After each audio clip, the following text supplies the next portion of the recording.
Namaskar. Today we are discussing about position vector and displacement. So in this lecture we will discussing about that the position vector r of the particle p located in a plane with the reference to the origin of xy reference frame. So is given by the r, it is equals to x y x I cap plus y j cap. See here, this is our vector position vectors r. So it is represented by the y of j cap plus x of I cap. So see here, where r x and y are the component of the r along the x and y axis, or simply they are the coordinate of the objects. So see here, this is our vectors are there. So it is our directions vectors. Okay, now see our direction of v velocity. There are the c. This is our directions. This is our figure number b. It is represented as the displacement of delta r, average velocity v of particle. So see here, this is our velocity delta. This is our directions of v. So it is our directions vectors r, and it is our direction vector r dash are there. So there are the two different reference vectors. Different vectors are there from the origin. It values of that r and the r dash values are there. So if we are joining to this point to this point pp dash, on that time it will be gives us the displacement vectors. Okay, it will be gives us to the displacement vectors are there. So I already explained in the previous lectures, but recently I again indicate that things are there. So see here, it is gives the direction of vectors are that. So delta r, it is equals to our displacement vectors. Okay, so it is our displacement vectors are there. See here, delta r1, suppose it is our r1, suppose it is our r2. So delta r2, it is our suppose r3, on that time it is a delta r3. So there are the r1 r2 and r3 are the displacement vectors are the directions of velocity.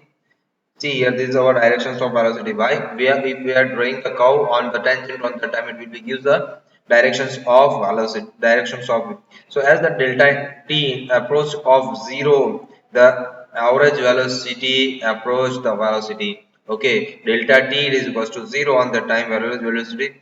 It approach the velocity. The direction of v vector is parallel to the line tangent of the path. See a line tangent of the path. This is our line tangent of the path. So see here, suppose a particle moves along the curve shown by the thick line and is at the p at the time t and p dash at the time t dash, then p at the time t and the p dash at time t dash, then the displacement is delta r is equals to r dash minus r, and its directions of p to p dash is, we can write the equations. Delta r is equals to, see here, delta r it is equals to, see here, delta r it is equals to our delta x I cap plus delta y j caps are there. So delta x dash I cap plus y dash j cap minus x I cap plus y j cap. So it is equals to, see our this is our delta x dash I cap and y dash and y dash j cap. So we are substituting these values on that time. What we will get, delta x I x minus x dash is equals to delta x, and y minus y dash it is equals to delta y dash minus y it is equals to delta y. So I delta x plus j delta y. So this is our displacement vectors are there. Now if we know the displacement, so velocity is that displacement upon time. So if we know the value of displacement on that time, what we will get? We will get that the value of velocity.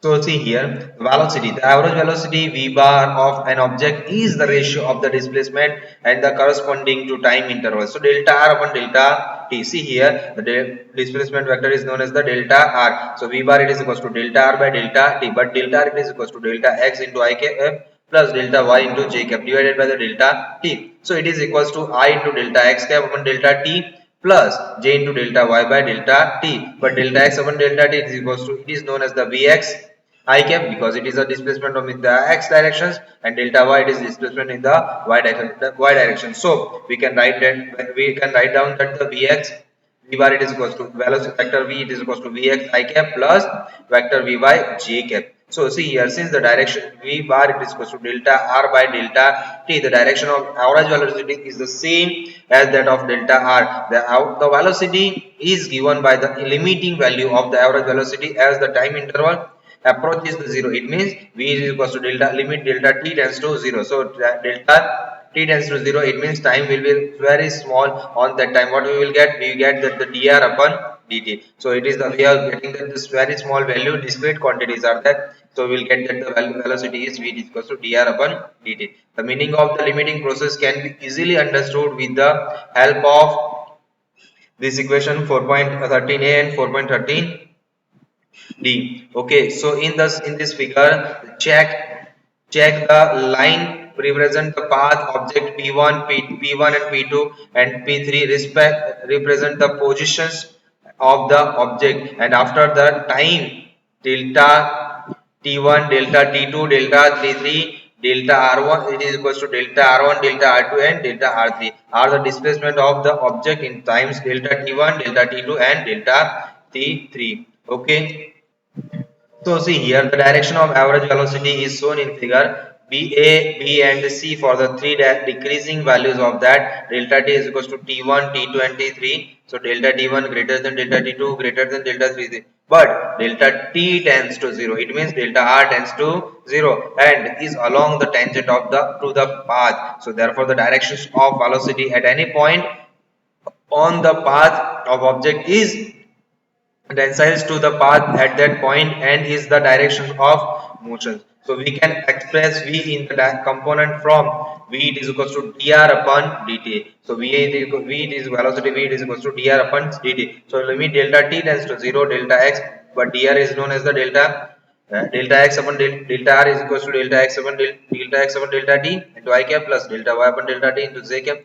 So the limit delta t tends to 0, it is equals to delta x upon delta t, limit delta t tends to 0, delta x upon delta t plus j cap limit delta t tends to 0, delta y upon delta t. So what we will get? That it is a very small quantity, delta t tends to 0. It is not a 0, but it is nearly equals to 0. So we cap v is equals to velocity, v is equals to I dx upon dt. It is a very small values, that's why vx it is equals to dx upon dt plus j it is equals to dy by dt. So it is represented by the vx dx upon dt plus vy dy upon dt into j cap. See here vx I cap plus vy j cap. So, if the expression of the coordinate x and y are the known as functions of time, we can use these equations to find vx and vy. The magnitude of v is then the v is equals to vx square plus vy square. The directions of v is given by the angle theta. Okay, it is given by the angle theta. Tan theta is equals to vy by vx. It is according to the Pythagoras theorems. We will get that the value of tan theta is equals to vy upon vx. So, at opposite angle upon adjacent. So we will get that the values of tan theta, so theta is equals to tan inverse vy upon vx. So vx and vy are and the angle are shown in figures. Okay, so velocity vector v at point p. Okay, so see here.